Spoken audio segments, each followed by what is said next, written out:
Bismillahirrahmanirrahim. Assalamualaikum warahmatullahi wabarakatuh. Senja, temaram, dingin, baru turun hujan. Minum dulu. Bismillahirrahmanirrahim. Kehangatan ini.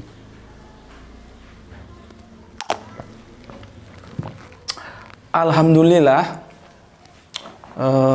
Aku ucapkan terima kasih bil khusus kepada teman-teman saudaraku muslim ya, yang telah turut menyebarkan ya. Menyebarkan itu apa namanya? Men-share ya, men-share. Kalau bahasa Inggris menjadi bahasa Indonesia ya begitu ya, men-share apa namanya? Kajiannya Gus Betik ya, terutama nih sebentar aku lihat dulu, benar-benar spektakuler nih, terutama itu seri yang ke-12, Yesus lelaki normal, resiko yang ditanggung Kristen bila Yesus menikah ya. Kalau yang seri 11 kan resiko yang ditanggung Kristen bila Yesus tidak menikah. Nah, ini yang tapi sama-sama spektakuler ini. Ternyata resiko yang ditanggung Kristen bila Yesus tidak menikah itu dalam waktu 3 days, 3 hari itu 1400 view. Alhamdulillah, subhanallah. Sementara yang Yesus lelaki normal, resiko yang ditanggung Kristen bila Yesus menikah, seri 12, kalau tadi seri 11, itu 1100 view dalam waktu 2 hari. Tapi wajar ya, terpaut 1 hari sih ya. Alhamdulillah, karena apa? Nggak pernah terjadi seperti ini ya. Biasanya ya bermain di angka 300 lah, dan itu pun untuk bisa ke 500 itu perlu berminggu-minggu, berhari-hari. Makanya untuk teman-teman Islam yang menyampaikan atau turut meng-share video dakwah ini, aku ucapkan terima kasih untuk kalian semuanya ya. Dan begitu juga untuk teman-teman Kristen, karena informasi yang masuk aku dari sahabat viewer kita di komen itu, ternyata ini menjadi pembicaraan hangat di kalangan teman-teman Kristen ya, menjadi pembicaraan hangat. Semoga ini bisa, karena ini kan lompatan pemikiran, passing over ya, dia out of the box. Kita harus berani melakukan seperti itu, passing over ya. Ternyata mengusik ranah berpikir dari teman-teman Kristen juga ya, sehingga banyak yang mengakses ini video ya. Cuman aku berharap sih ya, berharap kan boleh dong, satu saat ada yang mengundang aku gitu loh. Kalau bisa sih di kampus ya, di sekolah tinggi teologi atau di apa, kita bicarakan, kita diskusikan ini dengan parameter akademik, gimana sih sebetulnya duduk persoalannya, apakah Yesus ini menikah atau tidak menikah gitu ya. Harapan sih ya, semoga ada undangan gitu dari salah satu kampus gitu. Kalau yang lain-lain yang monyet-monyet itu nggak usah dikomentari lah ya, namanya monyet masih belajar ngomong kan gitu. Monyet itu kan begitu, ketika dia tidak bisa mengambil buah di atas pohon, buah rambutan ya, dia serang pribadi rambutan itu. Dia bilang apa? Rambutannya kecut gitu. Padahal dia nggak bisa meraih buah rambutan yang di atas pohon. Atau kalah cepat dengan monyet. Monyet itu kalah cepat dengan kalong. Kalian tahu kalong nggak ya? Kalong itu juga suka buah ya. Kalah cepat dengan kalong karena kalong itu bisa terbang. Dia ngomong, oh itu rambutannya kecut. Jadi gitu. Jadi monyet-monyet yang suka menyerang secara pribadi itu biasalah, nggak perlu aku komentari. Namanya juga kan monyet ya begitu ya. Cuman yang memenuhi etika, yang santun ya, aku juga sampaikan hormat untuk kalian semua, terima kasih. Gitu. Terus begini, Untuk teman-teman yang siapapun kalian ya, enggak apa-apa. Untuk teman-teman muslim juga enggak apa-apa. Apapun yang ada dari video-video Gus Bekti ini, kalau itu tujuannya untuk kepentingan dakwah Islam, monggo silakan diunduh, di-share. Terus mau kalian katakanlah, karena aku nggak pandai dalam hal IT ini, mau kalian edit, kalian apapun itu monggo lah, sesuai yang kalian mau, selama itu tetap untuk koridor kepentingan dakwah Islam. Monggo silakan ambil apa saja yang bisa diambil dari Gus Bekti gitu ya, nggak ada masalah. Cuman begini, aku kasih sebuah gambaran. Kajian-kajianku itu anu loh ya, dia apa ya, dia tidak strike, tidak linier ya, dia singular ya, sehingga khususnya untuk yang berseri seperti ini, itu nggak bisa kita hanya menyungguhkan satu seri terus diambil kesimpulan, itu riskan banget gitu loh. Ya, seperti gini lah aku gambarkan. Kami ngaji di Al-Quran itu ya, kok ngaji di Al-Quran? Ngaji Al-Quran maksudnya. Al-Quran itu kalau kita peras itu menjadi Al-Fatihah. Intinya cuma di situ. Al-Fatihah kalau kita peras itu menjadi Bismillah. Tapi kan tidak mungkin kalau aku mau mengajarkan Al-Quran sama kalian hanya tak ajari Bismillah tok. Kan nggak begitu gitu loh. Ya. Makanya aku sampaikan, kalau misalkan kalian hanya mengunggah satu episode saja, sedangkan itu terdiri dari sekian seri, kasih narasi, kasih penjelasan, supaya dia juga masuk ke channelku itu untuk melihat yang lain, gitu ya. Sehingga cara pandangnya tidak parsial. Karena kemarin itu aku lihat di Facebook juga rame, di Facebook itu ya. Rame banget ternyata, alhamdulillah. Saya minta ini disambut dengan sukacita kita bersama, untuk diskusi kita bersama antara Islam dan Kristen ini ya. Jangan jadi permusuhan di antara kita, enggak baik itu ya. Tetap kita bersaudara ya. Begini, ada pertanyaan dari teman-teman Kristen ketika mereka menyanggah dengan kata mengingini ya. Mengingini ya. Kalau di pasnya itu di Bible itu apa sih itu? Coba aku lihat. Apa mengingini gitu ya? Di Markus 5. Sebentar supaya aku baca. Tetapi aku berkata kepadamu, setiap orang yang memandang perempuan serta menginginkannya, ya, mereka mengajukan sebuah keberatan karena aku tidak mengeksplor tentang menginginkannya, ya, menginginkannya. Artinya kalau tidak diinginin boleh melihat, gitu ya. Sebetulnya itu menjadi sesuatu yang tidak terselesaikan kalau hanya melihat di video itu, gitu. Karena penjelasan tentang menginginkannya itu ada di video lain yang judulnya, aku kasih judul mengingini. Di situ ada penjelasannya di situ. Jadi kalau hanya di video itu kalian nggak menemukan jawaban, maka harus melihat jawaban itu di video yang lainnya. Seperti begini loh, aku ulangi lagi.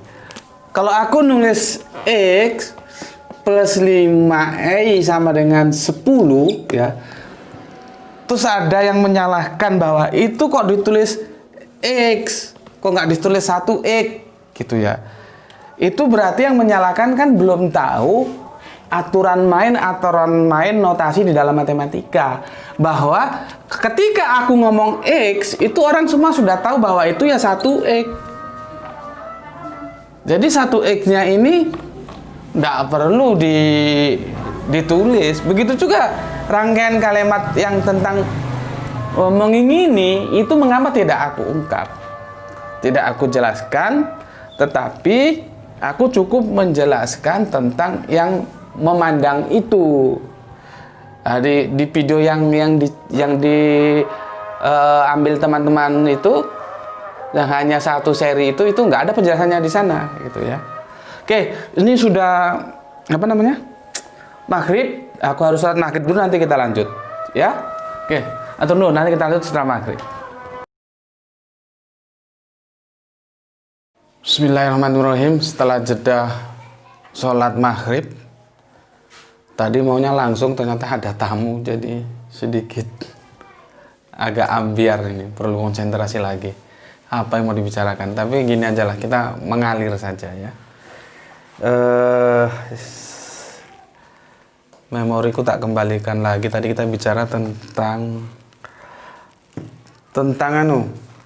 mengingini ya. Mengingini di Matius berapa itu tadi ya? Matius 27:30 ya. Tuh. Dan berikutnya itu kan panjang tuh ayatnya ya.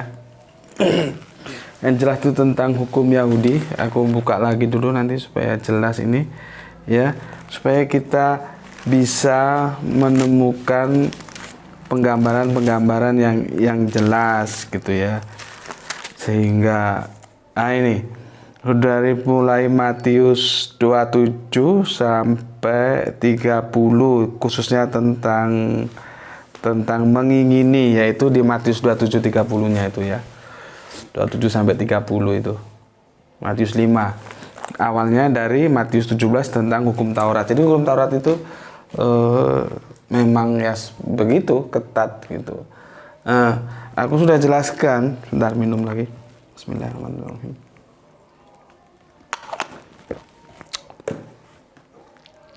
Tidak bisa teks itu dipahami secara diksi per diksi, tidak bisa. Itu bahasa sastra.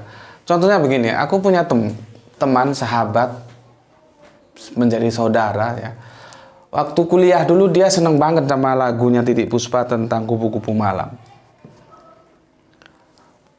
Yang terjadi terjadilah, yang dia tahu Tuhan menyayangi umatnya.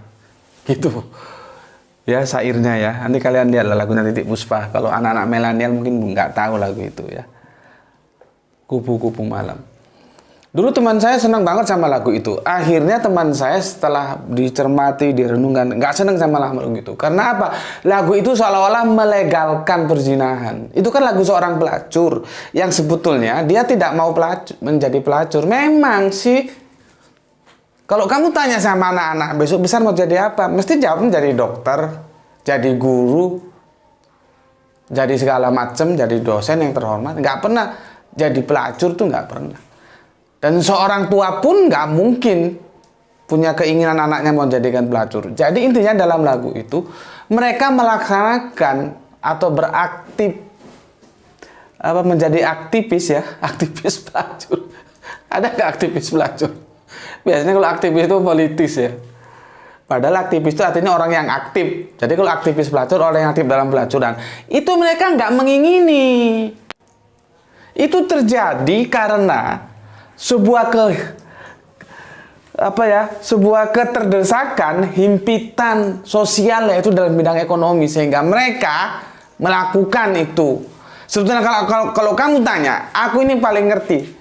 Mulai pelacur pantatnya miring ke kiri sampai miring ke kanan aku kenal. Nggak ada satu orang pun pelacur yang ingin menjadi pelacur. Itu loh. Nggak ada. Tapi apakah langsung karena mereka berzina terus kalau nggak diinginin terus boleh? Enggak begitu kerangka berpikirnya. Gitu loh. Jadi nggak bisa kata-kata itu akan diterjemahkan diksi per diksi, terus harus mengingini. Apalagi ada yang berkomentar begini, terus bagaimana orang kalau di tempat umum melihat perempuan apakah terus itu berzina? Gitu. Iya tidak begitu juga lah. Karena ada rasa, ada etika dalam hati. Mana yang pantas, mana yang enggak. Kita berbicara hati itu sulit. Parameternya apa? Mengingini itu kerja hati. Gitu loh. Jadi nggak bisa. Itu nggak bisa. Kalau kamu terjemahkan. Kalau kamu ingin meruntuhkan argumentasiku dengan diksi mengingini, itu jauh lah. Kalian belajar sastra dulu. Seperti halnya di dalam keislaman, ini Islam itu paling juga ketat. Kita tidak boleh sembarangan menuduh orang berzina. Ya, dia perlu 4 saksi. Sebentar, aku baca di surat apa ini? Surat An-Nur ingatku, tapi aku takut salah, aku lihat dulu. Nah, ini surat An-Nur ya, ayat 4. Dan orang-orang yang menuduh wanita-wanita yang baik-baik, menuduh berbuat zina maksudnya, dan mereka tidak mendatangkan 4 orang saksi, maka deralah mereka yang menuduh itu, maksudnya justru disuruh didera 80 kali cambukan. Dan janganlah kamu terima kesaksian yang mereka buat selama-lamanya. Dan mereka itu orang-orang yang fasik. Coba gimana? Ini bukan masalah sederhana, 4 orang saksi. Pertanyaanku, kalau ada 3 orang saksi tapi dia benar-benar melihat, terus gimana hukumnya? Karena tekstualnya bilang 4 ini. Ini yang aku bilang, kita bicara fikih itu nggak gampang loh. Ini ranah fikih, nggak gampang. Begitu juga ketika Kanjeng Nabi Isa itu menyampaikan tentang bagaimana zina itu sungguh-sungguh dilarang oleh dia. Yang menarik lagi nih, dan ternyata ini bukan hadis sepertinya. Pendapat ulama ini paling paling gawat lagi nih. Tapi kalau ini hadis, tolong aku dikasih tahu ya. Tapi sepertinya bukan hadis ini. Dan ini pernah didiskusikan oleh UIN Jakarta, ingatku, lama, beberapa tahun yang lalu. Dan ramai di diskusi itu, karena masing-masing orang punya pendapat. Lihat ini ya, harus melihat seperti ember masuk ke sumur. Ya, Syekh Abdul Azim Badawi Hafizullah berkata, ini ya, langsung ke terjemahannya. Jika bersaksi 4 orang muslim merdeka dan adil bahwasanya mereka melihat kemaluan laki-laki masuk kepada kemaluan wanita, seperti celak masuk ke tempat celak dan seperti ember masuk ke sumur, maka laki-laki dan wanita tersebut dirajam. Dalam kurung Al-Waziz fi Fikih Sunnah wal Kitabil Aziz halaman 435 cetakan 3 dari Ibnu Rajab. Coba, bagaimana ini? Aplikasinya ini gimana? Seperti kita melihat apa tadi? Ember masuk ke dalam sumur. Gimana ini? Bagaimana? Hah? Bagaimana? Coba aku baca lagi supaya kalian paham. Jika bersaksi 4 orang muslim merdeka dan adil bahwasanya mereka melihat kemaluan laki-laki masuk ke dalam kemaluan perempuan seperti celak masuk ke tempat celak dan seperti ember masuk ke dalam sumur. Gini, lihat ini. Ember masuk ke dalam sumur. Itu gimana aplikasinya? Masa kita mau nongkrongin di depan ada orang zina baru bisa jadi saksi? Kan nggak bisa. Makanya semua dari apa yang disampaikan oleh aturan-aturan agama itu intinya ya, zina itu larangan berat. Yang kedua, jangan sembarangan menuduh.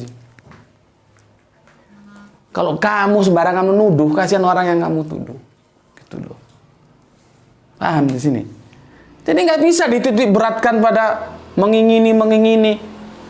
Lah pelacur itu nggak ada yang mengingini kok. Siapa pernah punya keinginan jadi pelacur? Terus itu nggak dianggap berzina begitu? Terus sah-sah saja. Yang terjadilah. Yang dia tahu Tuhan menyayangi umatnya. Apa begitu? Kasih tahu kalian nggak mau tahu.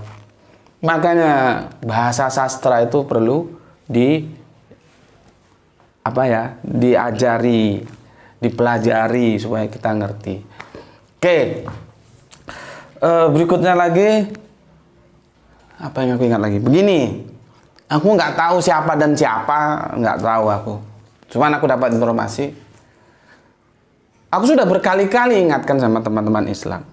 Kalau kalian mengatakan Yesus menikah, hati-hati, ada konsekuensi. Dan itu sudah aku unggah videonya, ya. Yang nanti itu ternyata video itu banyak mendapatkan tanggapan, ya. Dan aku sudah jawab semua, tapi insya Allah karena pernah ada yang minta tanggapannya dibikin video, insya Allah besok lah. Semoga besok ada waktu ya. Aku bikinkan video tanggapannya ya. Tentang itu seri yang ke-13. Itu komennya banyak sekali yang masuk itu. Besok. Nah, di sini pertarungan pemikiran antara sesama internal Islam. Karena apa? Aku sudah bilang, kalau kalian mengatakan Kanjeng Nabi Isa menikah, itu hati-hati. Ada konsekuensi logisnya apa? Kalian harus menggugurkan dongeng yang kalian percaya sebagai kebenaran bahwa Kanjeng Nabi Isa jelang hari kiamat mau turun lagi. Tapi itu pun kalau presuposisi yang kalian bangun untuk menyatakan bahwa Kanjeng Nabi Isa menikah itu sama dengan aku. Kalau presuposisimu lain ya itu urusanmu, aku nggak tahu. Lah aku nih ya mengatakan begitu karena apa? Peristiwa ya di Yohanes 12 sampai 8 itu peristiwanya itu sebelum penyaliban. Terjadi sentuhan-sentuhan fisik antara Maria Magdalena dan Yesus itu sebelum penyaliban. Dan aku membangun presuposisiku bahwa Yesus itu menikah dari ayat itu, Yohanes 12:1 sampai 8. Kenapa? Nggak mungkin orang semulia Yesus kalau dia bukan istrinya. Karena Maria Magdalena ini kan dari Magdala, Yesus dari Nazaret, dan mereka tidak ada fakta mengatakan saudara. Orang lain. Dan supaya legal, supaya sah, ya mereka harus menikah. Gak mungkin Yesus yang orang terhormat, pilihan kekasih Allah itu sembarangan saja sama orang yang kalian bilang pelacur. Logikanya di mana? Ini menunjukkan bahwa aku menghormati Yesus, gitu loh. Aku memposisikan dia secara terhormat. Tidak boleh sembarangan perempuan menyentuh dia. Kok justru kalian ada yang ngomong bertobatlah. Kan bodoh namanya. Ya kalian itu yang bertobat. Nabi yang mulia kok mau dibikin sembarangan bisa disentuh sama pelacur. Itu loh. Enggak. Sorry. Begitu kerangka berpikirnya. Aku berbicara pada Yohanes 12:1-8. Artinya Yesus itu sudah berkeluarga ketika dia mau dieksekusi salib. Gitu loh. Masalahnya Islam ini yang sudah terkontaminasi dongeng-dongeng kekristenan itu Yesus mau disalib, diselamatkan, diangkat ke langit. Nah, logika itu tidak masuk dalam presuposisi yang aku bangun. Kalau Yesus diangkat ke langit, tanggung jawab dia sebagai kepala keluarga bagaimana? Karena aku memposisikan Yesus itu sebelum peristiwa penyaliban itu sudah berkeluarga dengan Maria Magdalena. Buktinya di Yohanes 12:1-8. Gitu loh. Ini bukan cocokologi loh ya, supaya kalian tahu. Lihat unggahanku, lihat tanggal unggahanku. Ya. Jauh hari sebelum aku diminta teman-teman untuk membahas tentang Yesus nikah atau tidak, aku sudah membahas seingatku 11 kalau nggak 13 seri tentang Kanjeng Nabi Isa tidak turun lagi ke bumi. Nggak ada itu. Silakan lihat videoku. Jadi, aku mengatakan Kanjeng Nabi Isa tidak turun lagi, itu bukan sebagai upaya untuk menguatkan pendapatku bahwa Kanjeng Nabi Isa menikah. Tidak. Tapi sebaliknya. Kanjeng Nabi Isa menikah itu dikuatkan oleh bahwa beliaunya tidak di langit. Karena kehidupan, kematian, dan kebangkitan itu Al-Quran bilang, aku sudah jelaskan, adanya di bumi. Nggak ada manusia hidup di langit. Kalau dia hidup di langit, bagaimana tanggung jawab keluarganya? Itu loh, tentang ada yang mau mengcompare dengan Nabi Ibrahim yang meninggalkan Ibunda Hajar di Mekah bersama bayi kecilnya yaitu Ismail. Nanti besok aku jelaskan ya. Besok mudah-mudahan ada waktu. Gitu. Aku nggak tahu kalau pada teman-teman Islam lainnya mereka mengambil presuposisi mana. Kalau presuposisiku jelas bahwa Kanjeng Nabi Isa tidak di langit, ya. Makanya pernikahan itu terjadi sebelum penyaliban, itu sudah menikah. Oke. Terus Apalagi ini ya. Aku sudah sampaikan itu. Ya. Oke, sementara itu dulu lah ya. Nanti tentang, aku ulangi lagi komen, insya Allah aku tanggapi ya, karena ada yang dulu jauh-jauh hari ada yang mengusul setiap komen tuh kalau yang penting supaya ditanggapi dalam video gitu. Oke, besok semoga ada waktu ya. Tapi ini jelas ya apa yang aku sampaikan. Apapun yang bisa diambil dari Gus Bekti untuk syiar Islam, silahkan ambil. Yang penting kerangka berpikirnya itu dijelaskan supaya tidak terpotong ya. Misalkan suruh lihat totalnya di channelku atau gimana lah, aturlah kalian lebih tahu. Tuh apalagi sudah itu aja lah ya. Oke, sudah masuk Isya ini. Assalamualaikum warahmatullahi wabarakatuh.